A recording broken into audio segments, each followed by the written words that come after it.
और भक्त की सद्गुरु कृपा में जो परिवर्तित स्थिति होती है उसको झलकाता हुआ एक प्रसंग चर्चित करते हैं।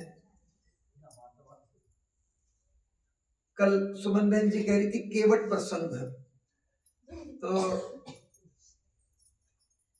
जिस केवट का इन्होंने संकेत किया वो तो रामचरितमानस में श्री भगवान का ऐसा छबीला भक्त है, पर आज एक अन्य केवट की चर्चा करते हैं। नाम है रघु नाम का केवट। श्री जगन्नाथपुरी के पास पीपली चटी नाम का एक गांव है, लगभग 10 मील की दूरी पर। उसी ग्राम में वो केवट रहा करता था। वैसे तो उसका पैतृक कार्य था नित्य प्रति जाल लेकर के जाना और मछलियां पकड़ना, जीती हुई मछलियों को पकड़ करके लाना, लाते लाते वो मर जाती थी, उन्हें बेचना और आजीविका से घर का पेट चलाना। घर में एक बूढ़ी मां थी, एक पत्नी थी, संतान का अभाव था। परंतु उसकी स्थिति क्या थी? पूर्व जन्म के संस्कारों के कारण वो मरती हुई मछलियों को देख करके व्याकुल हो जाया करता था, विचलित हो जाया करता था कि मुझे क्यों ये घृणित कार्य करना पड़ रहा है। उसकी दृष्टि में वही परिवर्तन आ गया था क्योंकि इसने एक अच्छे सद्गुरु की दीक्षा भी ले ली थी। सद्गुरु के चरणों में जाना, कथा कीर्तन में बैठना, महापुरुषों के प्रवचन सुनना उसके जीवन का अंग था। फिर भी विवशता में वो कार्य करता था, लेकिन विचलित हो जाता था। इस तरह मछलियों का मरना रोज उसे विचलित करता।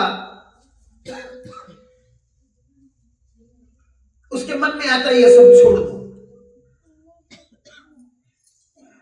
एक दिन उसने निश्चय किया कि अब वो मछलियां मारने का कार्य नहीं करेगा।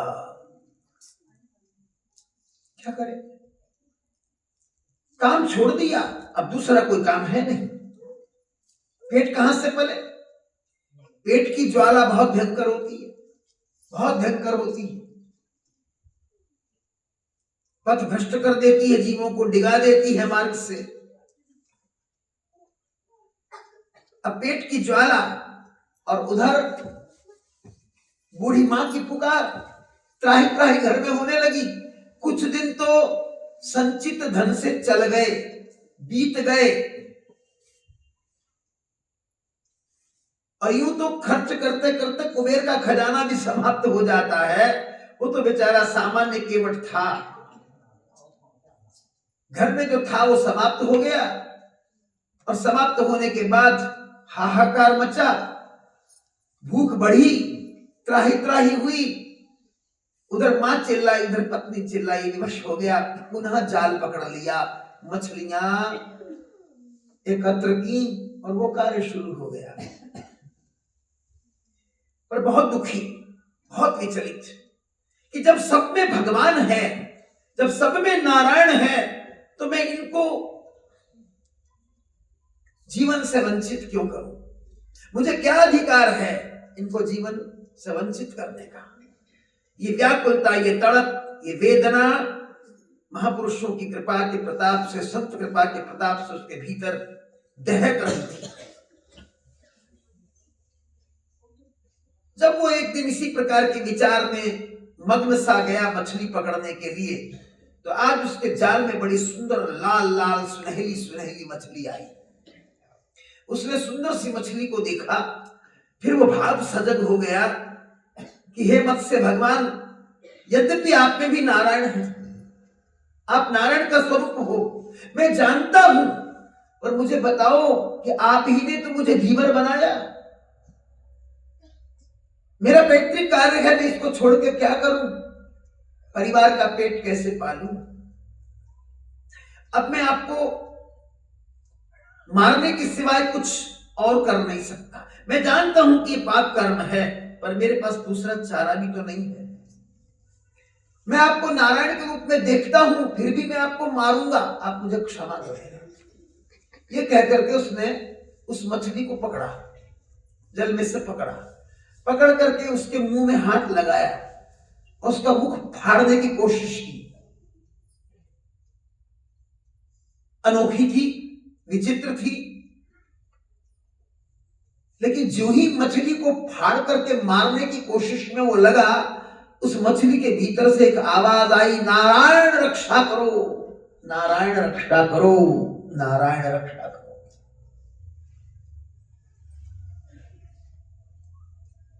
जब ये आवाज आई तो उसे सब कुछ भूल गया कि वो करने क्या आया है। आया तो था मछलियां मार करके घर का गुजारा करने के लिए, पर सब भूल गया। उसने कहा, बड़ी अनोखी बात, मछली के अंदर से भगवान नारायण नारायण बोल करके मुझे ये सिखा रहे हैं, समझा रहे हैं कि कुछ भी हो तेरा ये कार्य अनुचित है। उसने क्या किया, उसको मारा नहीं, पकड़ा और बड़ी तीव्रता से उस वन की ओर गया जहां झरना गिरता था।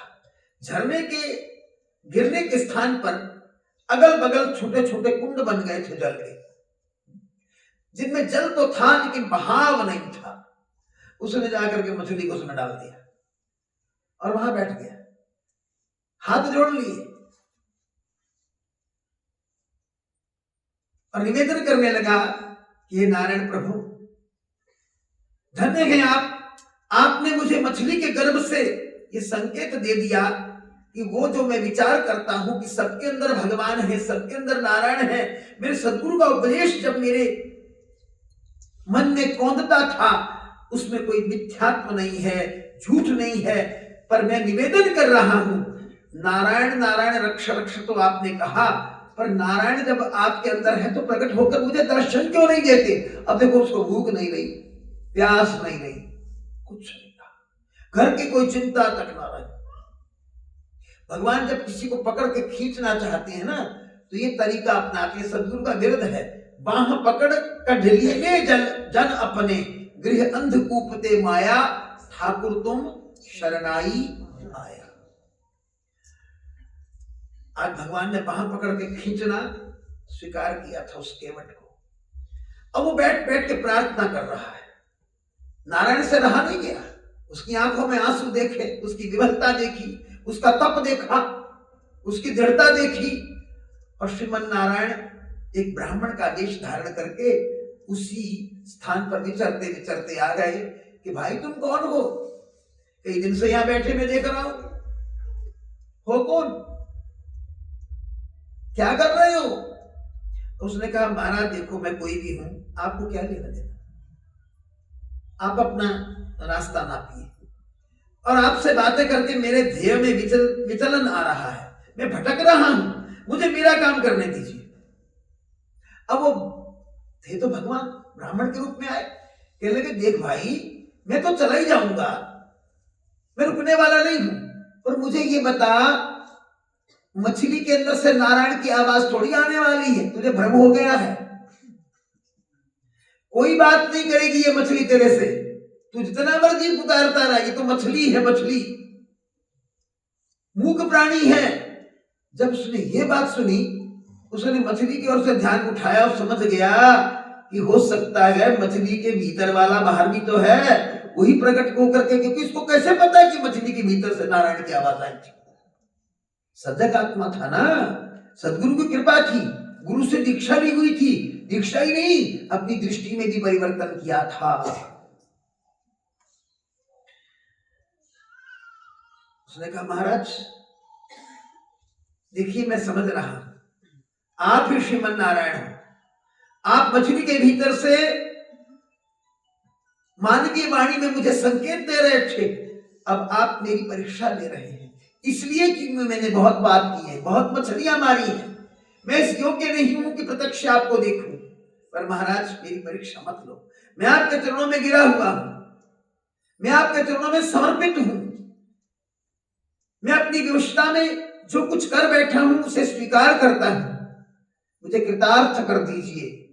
ये बात कही और कहते ही वो भगवान जो थे, अब उनके पास तो कोई रास्ता बचा नहीं, आए तो कल्याण करने का संकल्प लेकर थे ना, तो भगवान को अपने संकल्प में भी जब देरी महसूस होती है ना, तो भगवान वो देरी सहन नहीं कर पाते। हाँ, बल से निर्बल हुई जिस समय द्रौपदी, साड़ी बन के मैं हर तार में छा गया, उतरा सागर में जो उसको मोती मिले, खोज की जिसने मेरी मुझे पा गया। उसने चरण पकड़ ली, महाराज अब मुझे अपना स्वरूप दिखा दीजिए, अब क्या रह गया था बाकी। श्रीमान नारायण चतुर्भुज रूप में व्यक्त हो गए, प्रकट हो गए, वो चरणों में लोटपोट हो गया, आंसू की झड़ी लग गई, मानो चरण धो दिए हो भगवान के। कहा केवट तुम कुछ मांग लो, तुम्हारे घर में दरिद्रता। बोले महाराज कुछ नहीं चाहिए, आप मिल गए, सब मिल गया, अब तो अनंत का पारावार नहीं है, देना है तो केवल ये दे दीजिए कि जीवन में भक्ति स्थिर हो जाए और आपका भजन सतत चले। आपका भजन मेरे अंतिम समय का विषय बन जाए, मेरा अंतिम समय आए तो आपका भजन निरंतर चल रहा हो। क्या मांगा केवट ने, देखो हम होते तो क्या मांगते। ये तुलना हमें करनी चाहिए। हमारा है कुछ नहीं, ये संसार भी नहीं, घर भी नहीं, घाट भी नहीं, संबंधी भी नहीं, नाता नहीं, कुछ भी नहीं, फिर भी हम इसके लिए कितने व्याकुल हैं, कितने अधीर हैं। देखो इससे बड़ा कोई धोखा हो सकता अपने साथ? कोई हमसे छलावा नहीं करता, कोई हमसे धोखा नहीं करता, कोई हमें लूटने नहीं आता। हम ही लुटेरे हैं, अपने लुटेरे स्वयं लूट रहे हैं खुद को।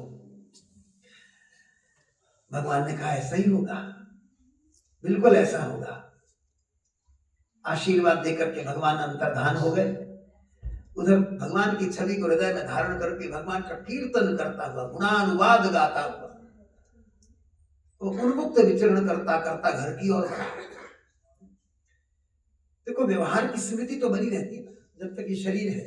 घर की ओर आया तो कई लोगों ने धिक्कारा, तो पागल है, कईयों ने गधा कहा, तो गधा है, अरे तेरी माँ भूखी मर रही थी, तेरी पत्नी भूखी मर रही थी, तूने जाने कहाँ बैठा था, इतने दिन से तू लौट कर नहीं आया, आज तुझे घर की सुधा आ गई। इस प्रकार से कहा। और उधर जब पत्नी और माँ भूखी मर रही थी तो उस समय एक जिम्मेदार ने दयावश करुणावश उनके लिए सामग्री भेज दी और घर में रोटी पके इसका प्रबंध कर दिया। जब इस बात का पता चला केवट को तो उसने ये समझा कि मेरे नारायण की ही कृपा थी, उन्होंने ही जिम्मेदार के हृदय में करुणा के रूप में बैठ करके मेरे परिवार का भरण पोषण कर दिया। देखो तो हर बात में भगवान की क्रिया को देखना, यही वस्तुतः भक्ति है। इस तरह विचार करके अब उसने कोई कार्य नहीं करना है ऐसा ठान लिया। अब मैं क्यों करूं, मुझे तो एक कार्य करना है, क्या? भगवत भजन। अब मोहि कृपा करहु एही भांति। देखो हम लोग बड़े सवाल करते हैं महापुरुषों के पास जाकर, महाराज जी भजन नहीं होता, मन नहीं लगता, भजन करने बैठते हैं तो कई बार माला ही गिर जाती है हाथ से, और कई बार तो हमारा मन कहीं का कहीं पहुंच जाता है। कुछ लोग कहते हैं मन तो अमेरिका गया होता है, हम यहाँ बैठे होते हैं, उड़ान भर लेता है मन। तो भाई महाराज जी ने कल कहा था कि विचलन भी आ जाए तो भजन नहीं छोड़ना है। हाँ, करत करत अभ्यास के जड़मती हो सुजान, रसरी आवत जात के सिल पर परत निशान। कितने हम लोग सवाल करते हैं, लेकिन उन सवालों के बीच की जो बात है उसको नहीं पकड़ते। सब तजी भजन करो, बिना तजे होता ही नहीं। मन से तो आसक्ति का त्याग करना ही पड़ेगा, बार बार विवेक बुद्धि से समझना ही पड़ेगा मेरा है नहीं ये संसार। जब मेरा नहीं होगा, मेरा नहीं है, ये बात स्थिर हो जाएगी मन विवेक बुद्धि में, तो फिर कर्तव्य मात्र रह जाएगा, मेरा नहीं है। जब मैं नहीं हूं तो मेरा कहां से आया? रामलाल नहीं है तो रामलाल का कहां से आया? सीधी सी बात तय हो जाती है ना।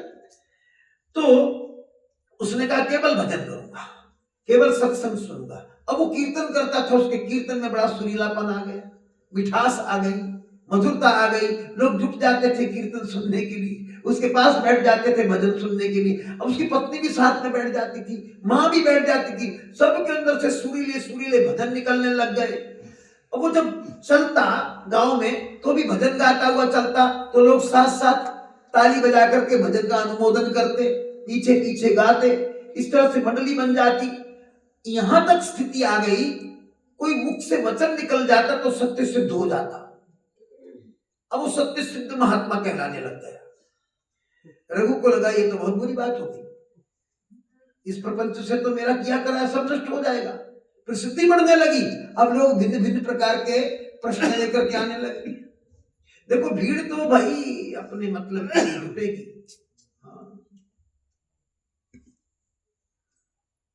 तो उसने सोचा क्या करूं, यहां से निकल जाऊं। वन में जाकर के कुटिया बना ली और कुटिया में निवास करने लग गया। अब उस कुटिया में बैठ करके भगवान का चिंतन करता था,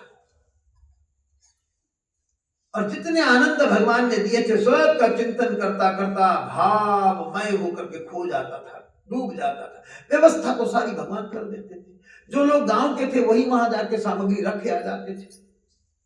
उसे खाने पीने की भी कोई कमी थी, खाने में रुचि नहीं थी। अब उसकी रुचि नहीं थी।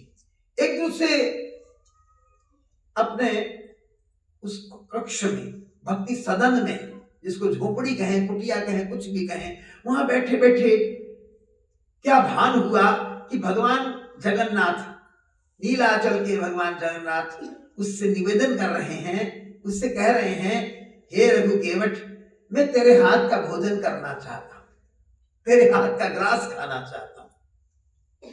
उसने भोजन बनाया और अपनी कुटिया के किवाड़ बंद कर लिए। सचमुच में भगवान का आगमन वहां हो गया, अपने हाथ से भगवान को ग्रास खिलाने लग गया। उधर भोजन चल रहा है। अब क्या हुआ, जगन्नाथपुरी में वहां एक विधान है कि साक्षात भगवान की मूर्ति जहां पर जगन्नाथ जी की है वहां भोग अर्पित नहीं किया जाता। भोग कक्ष बिल्कुल उसके सामने है। वहां लगा है बहुत बड़ा दर्पण, दर्पण में पड़ती है ठाकुर जी की, जगन्नाथ जी की छवि। उस छवि को भोग लगाया जाता है, नाना प्रकार के व्यंजन बना करके भोग लगाया जाता है। और उधर जब भोग रखा गया, सारी सामग्रियां रख दी गई, तो आज छवि ही नहीं पड़ रही। राजा की ओर से सामग्री आती थी, जगन्नाथपुरी का जो राजा था उसकी ओर से सामग्री आई, सामग्री बनी, परंतु छवि नहीं पड़ रही। तो राजा को जाकर के सूचना दी गई, महाराज हो न हो भोजन में कोई दोष है, जिससे हमारे भगवान जगन्नाथ जी प्रसाद ग्रहण नहीं कर रहे हैं। राजा स्वयं आया, उसने देखा सचमुच दर्पण में छवि नहीं आ रही। दर्पण भी है, ठाकुर जी भी दिख रहे हैं, लेकिन छवि नहीं आ रही। अब क्या किया जाए, बहुत विचलित हुआ, भगवान से क्षमा मांगने लग गया। हमारे देश में बड़े बड़े भक्त राजा हुए हैं, ऐसी बात नहीं। यही लोग आगे चलकर राजऋषि बन जाते थे त्याग करके। तो राजा को बड़ा दुख हुआ, बहुत कष्ट हुआ। अब उसके मन में आने लगा कि भगवान मुझे ये तो बताएं कि कौन सा पाप है जिसके कारण वो भोग नहीं लगा रहे। उस पाप का मुझे पता चले, मैं अपना मार्जन कर लूं। कहते हैं कि जहां गरुड़ ध्वज हैं वहीं नीचे बैठ गया। बैठे बैठे राजा को नींद आ गई। बड़ी खिन्नता का भाव बना हुआ था। ये खिन्नता हमको नहीं लगती। हाँ, भगवान के सामने भोग ऐसे पटकते हैं कि आज तो 2 आलू उबाल के लगा दो, खुद खाएंगे मटर पनीर बाजार का, कि आज हम होटल से मंगवा रहे हैं, और खुद होटल का, और भगवान को 2 आलू खिला दो। वो कौन सा कहने वाले, किसी को भरोसा ही तो नहीं है। तो राजा को नींद आ गई। उस नींद में राजा ने स्वप्न देखा। स्वप्न में भगवान ने कहा, राजा तेरा दोष नहीं है, ऐसी कोई बात नहीं है, तेरे भोजन में भी कोई खोट नहीं है, पर वास्तविकता यह है कि आज मैं नीलाचल में हूं ही नहीं, पूरी धाम में हूं ही नहीं। मुझे तो मेरा प्यारा भक्त पीपल चट्टी गांव में जाके देख, अपनी झोपड़ी में बैठा करके अपने हाथ से ग्रास खिला रहा है। ये बात प्रत्यक्ष भगवान ने उसको स्वप्न में कही। जब स्वप्न में कही, थोड़ी देर बाद झपकी खुली तो उसने बुलाया परिचारकों को, कहा कि भगवान का आदेश ये है, मेरे साथ चलो। घोड़े पे बैठा, पीपल चट्टी गांव में पहुंचा। वहां जाकर के देखा कि रघु केवट तो गांव में नहीं है। लोगों ने बताया कि गांव के बाहर रहता है, वन में महाराज। राजा स्वयं वहां गया। अब किवाड़ बंद था, पुराना किवाड़ था, कोई ऐसा तो था नहीं कि बस हल्का सा आहट दे खुल जाए। अब उसको खोलने का यत्न करने लगे, अंततः बलपूर्वक उसे खोला गया। बलपूर्वक किवाड़ खुला तो क्या देखा कि भोजन पड़ा है, भोजन की थालियां सजी हुई है और रघु नाम का केवट अपने हाथ से ग्रास डाल रहा है। राजा को यह सब तो दिख रहा है, परंतु जिस ग्रास को वो मुख में भगवान के डाल रहा है वो मुख नहीं दिख रहा। कोई समस्या फिर खड़ी है। अब देखो ना, ये भगवान का श्रीमुख तो उन्हीं को दिखाई देता है जिनको वो दिखाना चाहते हैं। हम लोग तो पढ़ते आए लेकिन समझते नहीं है। सोई जानई जी तेरी जनाई, जानई तुम्ही हो जाई। अब तो राजा को बहुत विचलन हुआ, ये प्रभु क्षमा कर दो। सब समझ गया, सब समझ गया। अब भगवान ने लीला की। जब भगवान के मुख में भोजन जा चुका, लगभग जा चुका, तो भगवान अचानक अंतर्धान हो गए। अचानक अंतर्धान हुए तो उधर रघु केवट बेचारा व्याकुल हो गया, उसकी व्याकुलता बढ़ गई, अधीर हो गया। उसे कोई पता नहीं कौन आया है, बिल्कुल नहीं पता। भगवान को सन्मुख देखकर दुनिया को थोड़े देखना है, दुनिया तो बिसर गई सब तात पराई, जब ते साध संगत मोहि पाई। अब देखो वो लुढ़क गया बेचारा, व्याकुल होकर के राजा ने गोद में उठा लिया, उसको गोद में ले लिया। थोड़ी देर बाद होश आया तो राजा की गोद में पाया। रघु केवट ने राजा को प्रणाम करना चाहा, राजा ने कहा ना ना ना। अब राजा ने रघु केवट को प्रणाम करना प्रारंभ कर दिया। बड़ी सुंदर उस दृश्य की स्वरूपना थी। तो राजा ने कहा रघु केवट अब तुम्हें यहां नहीं रहना है, मुझे भगवान ने जो कहना था कह दिया, जो बताना था बता दिया, अब तुम चलो भगवान की शरण में वहां रहो। राजा उस केवट को परिवार समेत लेकर के आया, उसकी बूढ़ी मां और पत्नी को लेकर के चला वहां से और कहा जगन्नाथ जी के मंदिर में दक्षिण की ओर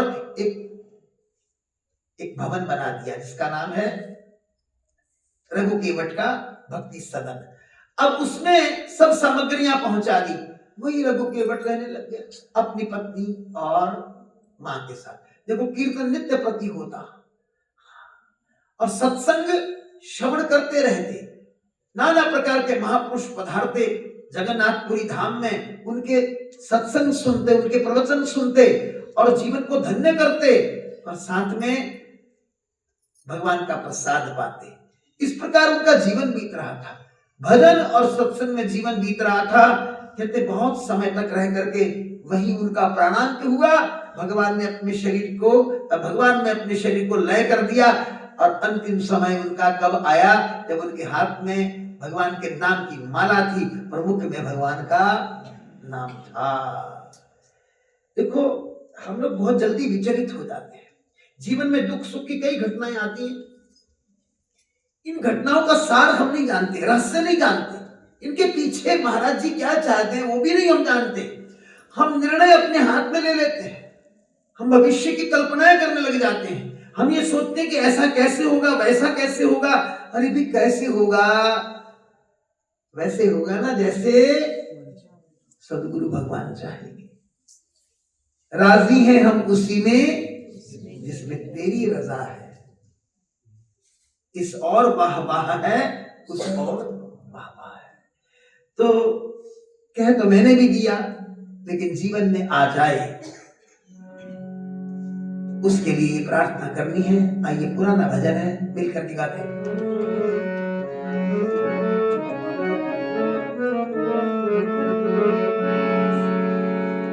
घट घट दिया, घट घट दिया जान देओ, एक बारी पे आ जाओ। घट घट दिया जान देओ, एक बारी पे आ जाओ।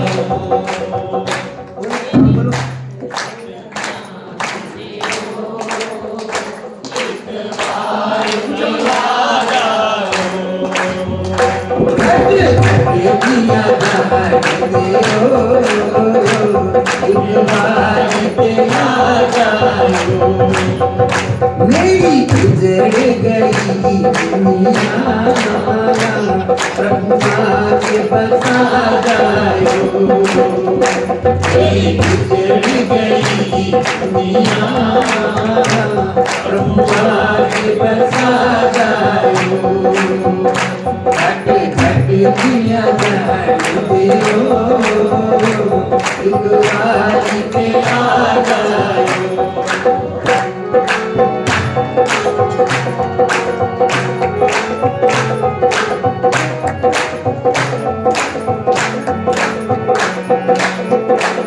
कोयल दिया पुकारे सुना बांगु चुभ दिया ने।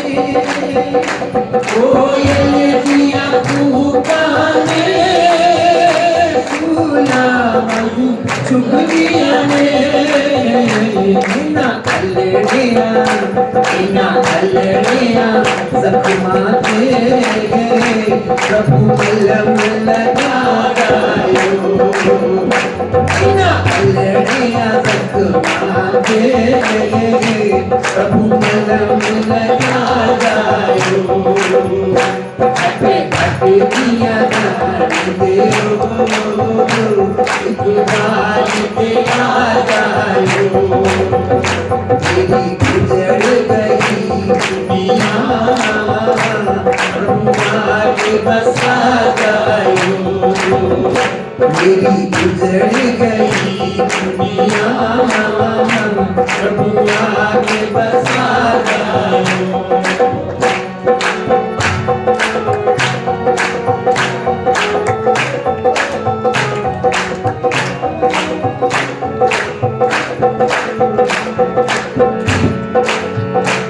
तेरी याद च रोने रो रो बार पिरोने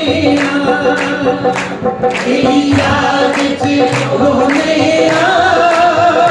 रो रो बार पिरोने। बिना हंजुआ दे बारा प्रभु गल बिच पा जायो। बिना हंजुआ दे बारा प्रभु गल बिच पा जायो। घटे घटे दिया जान देओ एक बार ते आ जाओ। मेरी गुजर गई दुनिया प्रभु आके बसा जायो।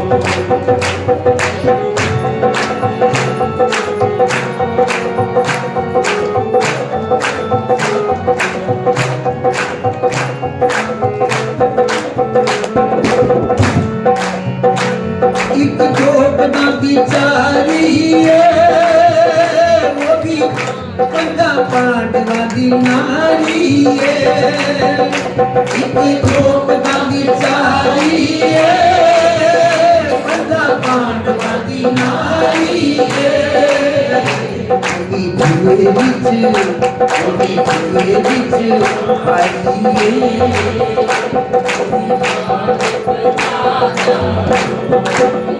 ओदी धुए बिच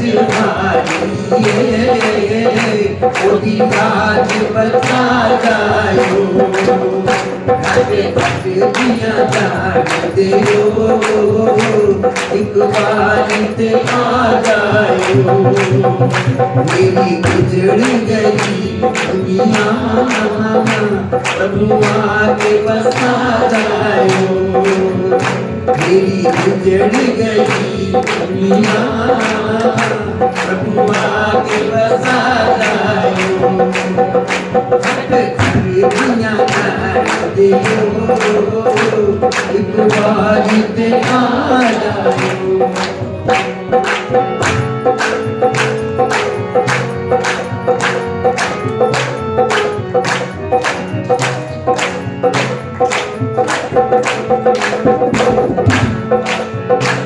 इस जग विच आए ना लखा पाप कमाए ना। इस जग विच आए ना लखा पाप कमाए इस जग विच आएगा लखा पाप कमाएगा मैया डगमग बोल रही आगे पार लगा जाओ ओ मैया डगमग बोल रही आगे पार लगा जाओ घट घट दिया जाते हो एक बार पे आ जाओ मेरी गुजर गई दुनिया मेरी गुजर गई दुनिया आगे पार लगा जाओ प्रभु आगे बसा जाओ प्रभु आगे बसा जाओ एक बारी पे आ जाओ